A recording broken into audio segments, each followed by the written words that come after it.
master science behind consciousness transfer. Welcome to Clarity Mind. Today, I'm going to explore hidden science that lies behind transference of consciousness, which has become an integral part of practice in Himalayan yogic culture, especially in Buddhism Vajrayana tradition.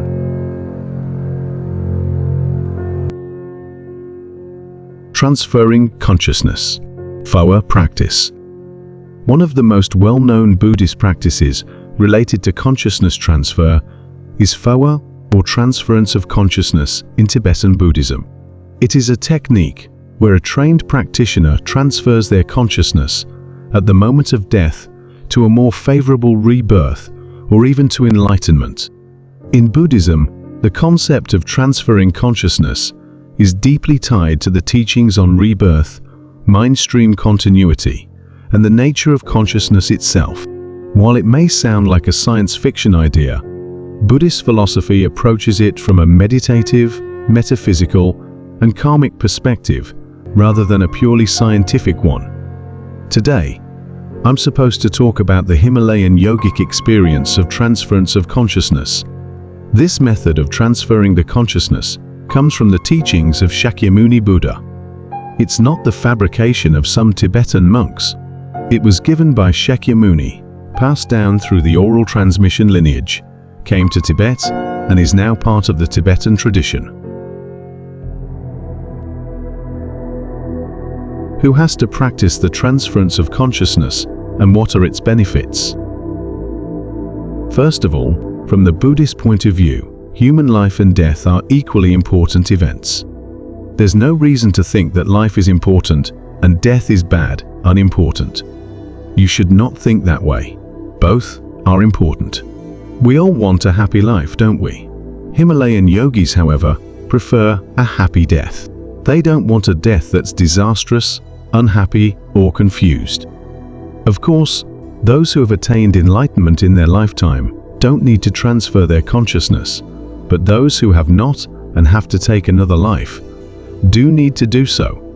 Certain overwhelming conditions, such as serious disease or wrong thinking, grasping and attachment, create a disastrous situation at the time of death and can prevent yogis from dying a perfect death. So yogis practice the methods for transferring the consciousness before such conditions arise. Because of karma, the life force, or whatever other reason, we seem to be stuck in our sense gravitation attachment body with no way out, but yogis train in such a way that they facilitate the transfer of their consciousness out of their sense gravitation body and free themselves from fear and a disastrous death. So when they feel they are free, that the time is right for them to transfer their consciousness, they can do it by applying the appropriate technical meditation. This is not just talk about philosophy. Many Tibetan monks and meditators have utilized these techniques when the time has been right. After the Chinese conquered Tibet in 1959, many ordinary monks employed these methods to happily leave this life because they felt they no longer had the right to exercise their religious faith. This is a true fact. Therefore, it's very useful to have this kind of experience. It's crucial to know about this practice, especially for those who live in busy and messed up world and who largely neglected conscious phenomena and the ability to use your mind meaningfully instead, have busied yourselves with material things. So, it's a good thing to introduce the idea that you have the power to eliminate disastrous life situations by eradicating the fear of death, fear of life and sense gravitation attachment. Anybody can do this because all people have Buddha potential. It exists within all of us, so we should not feel that we're stuck and can't do anything about it.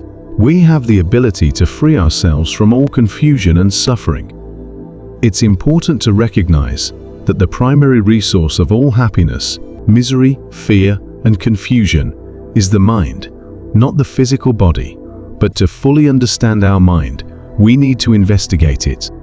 Understanding the nature of our mind is also the path to freedom from all fear. We have to choose the right time to transfer our consciousness. We're not allowed to do it at the wrong time because that becomes suicide. So we have specific times and scientifically determined signals of impending death that indicate when it's appropriate to engage in Phowa. There are detailed explanations of the internal and external signs that arise to show that death may be near. But it's also possible to change that situation. We already know that to a certain extent, we can change any circumstance, including a shortage of life energy. Life is an energy force. When it dwindles, we can reactivate it in our nervous system.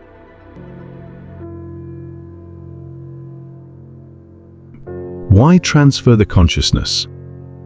Death is coming. Natural transference of consciousness is coming anyway. So why employ these methods? The reason is that we usually die because of illness. And if it's too advanced, it overwhelms us and we can't cope. So before our disease has progressed to that point, while we're still in relatively good condition, we transfer our consciousness at that time. Otherwise, it's like committing suicide. So we should not practice Phowa without a proper understanding of the signs and signals of impending death. How Phowa, or Transference of Consciousness method works. At the time of death, the mind dissolves through stages, leading to the clear light of death. A skilled practitioner, through deep meditation and mantra chanting, directs their consciousness out of the body, often through the crown chakra at the top of the head. This can lead to a better rebirth, entry into a pure land, like Sukhavati, or even bypassing rebirth altogether.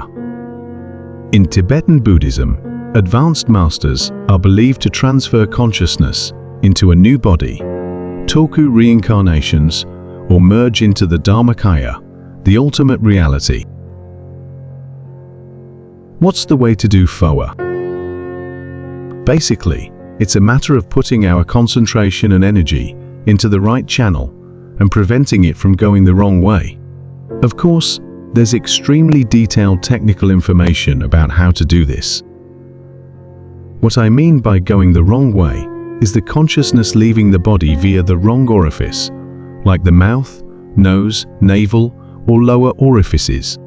The Buddha's teachings explain in great detail the different kinds of rebirth we get if our mind leaves the body through one of those doors. The point is, therefore, to have our consciousness leave through the crown of our head.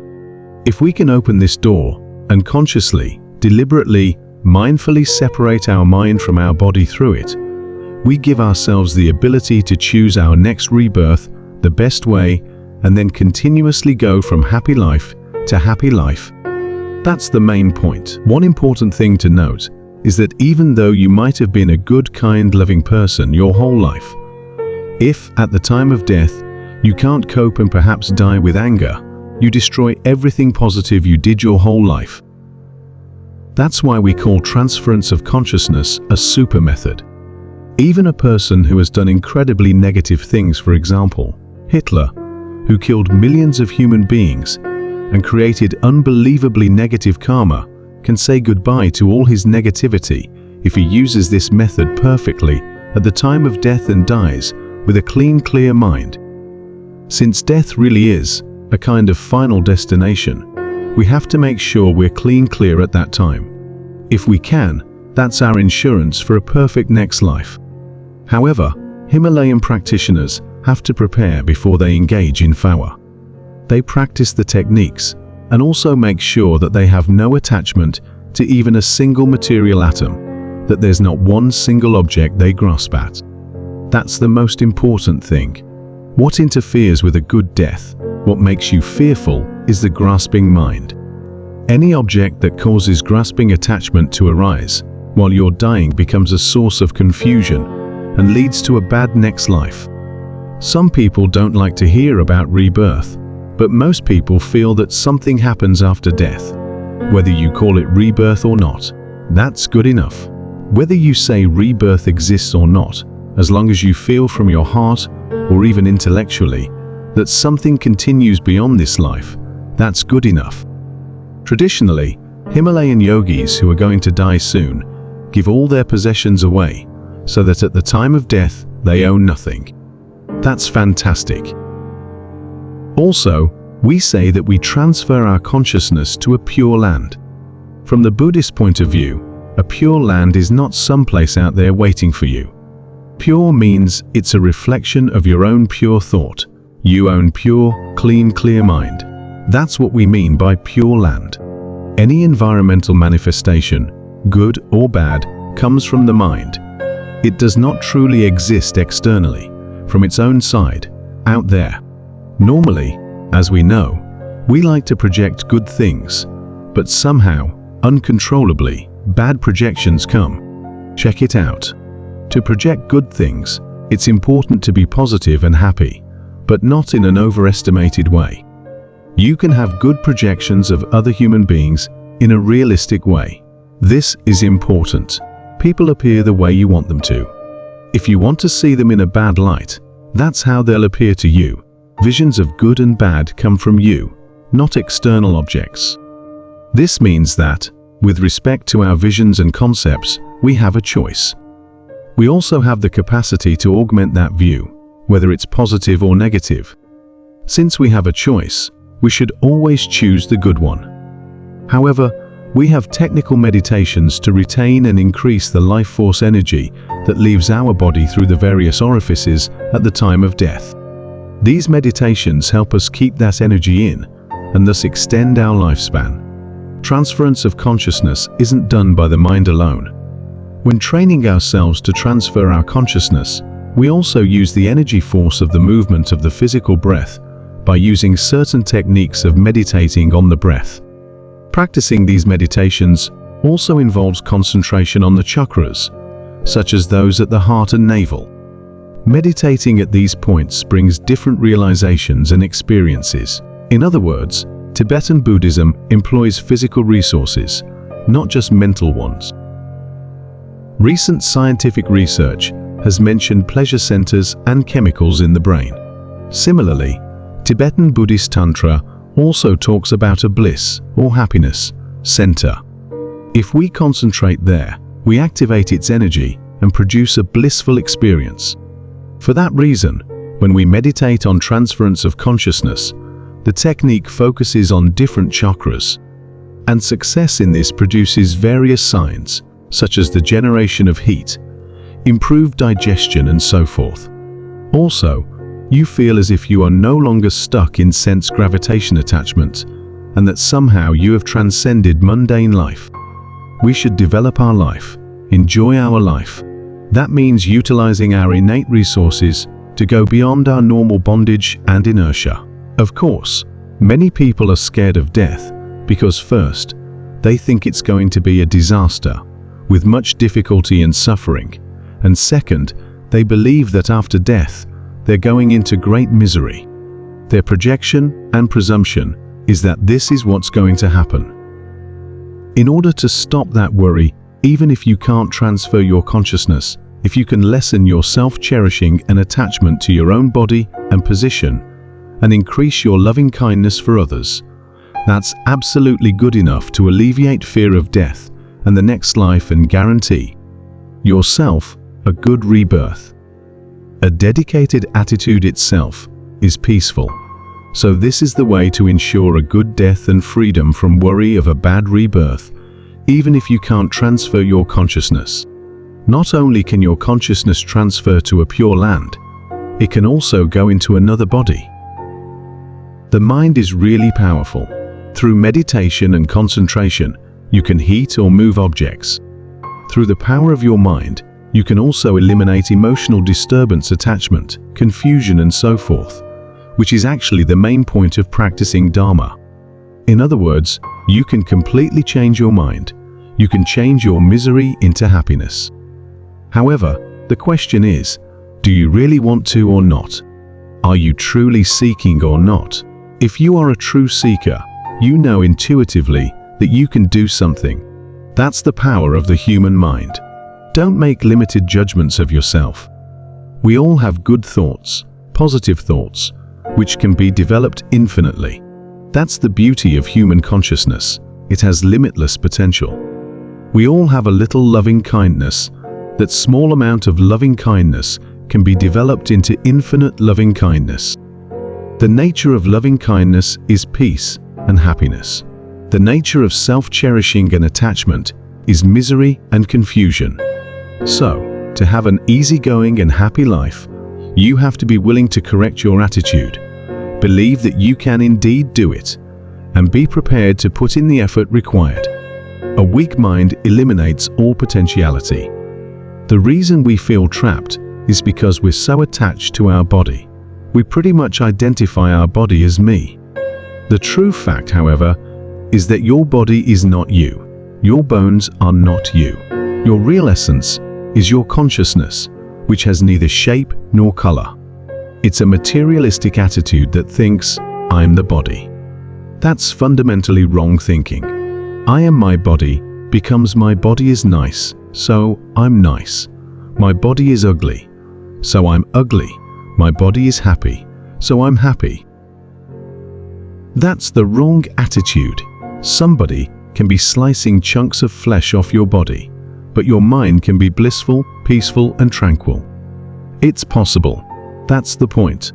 Your body can be sick, but your mind can be completely radiant and blissful. So my point is that you should abandon all concepts of my body is me. Most of people don't understand the difference between the body and the mind. They need to. That's why they find it difficult to see that there's life after death. Believing that your body is you, when your body gives out, you're left thinking, how can I go on? Where am I? The thing is that Buddhism is not saying that you exist permanently, or that the you of this life goes on unchanged to the next.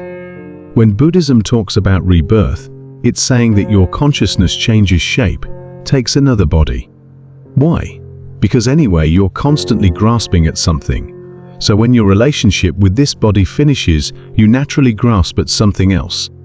At that point, your consciousness takes another body, and that's the reason Buddhism calls it rebirth. Rebirth doesn't mean taking this body into your next life. The basic understanding is that after you die, your consciousness continues and carries your experiences with you. If you understand this, you can relax. You don't have to make yourself completely busy. This 21st century life, I have to do everything. I have to experience everything in this life. There are so many trips on this earth that you can take. I want to do this. I want to do that. I want to do the monkey trip. I want to do the chicken trip. I have to do them now. Otherwise, I'll miss out. I have only one life. That's not true. You'll have many future lives, so there's no need to rush. Understanding the power of the mind, you find a way to satisfy yourself. That's very important for all of us. We have to find a way of satisfying ourselves, of making our life content, rather than living with the feeling that life is empty and worthless. You should feel that your life is the most precious thing, more precious than all the money in the world. So, knowing the characteristic nature of your own consciousness is how you bring peace into yourself and the world in general, because it comes to you through your own experience. Peace is your own experience, not something external. The beauty of peace is something that has to be experienced, and with peace comes satisfaction. It has to be generated within you, and once it has, you can give it to others. Then you can truly bring peace to the world. Before bringing peace to others and the world, you first have to experience it yourself. The opposite of peace is grasping. The grasping mind is the opposite of peace. You can see this within yourself and in the world around you. In conclusion, Fowa is one of the most powerful Buddhist death practices, offering a way to die consciously, fearlessly, and with purpose. Whether one seeks a pure land rebirth or full enlightenment, this practice helps direct the final moment of consciousness toward the highest realization. I don't think this is the right time or place to detail the meditation techniques for transferring the consciousness. However, the reason I chose this topic to speak on is that somehow people who live in busy and messed up world and largely neglected conscious phenomena need to understand these concepts, and in that way, you can do something with your life. That's my main point. We all want to be happy for the rest of our life. We all want to be liberated from miserable situations and be able to deal with whatever comes up from moment to moment in our life. Buddhism teaches us how to do it. You may have your personal view on this topic. Leave a comment below. I'll try to cover in next video. Till then, stay happy, stay peace, stay tuned.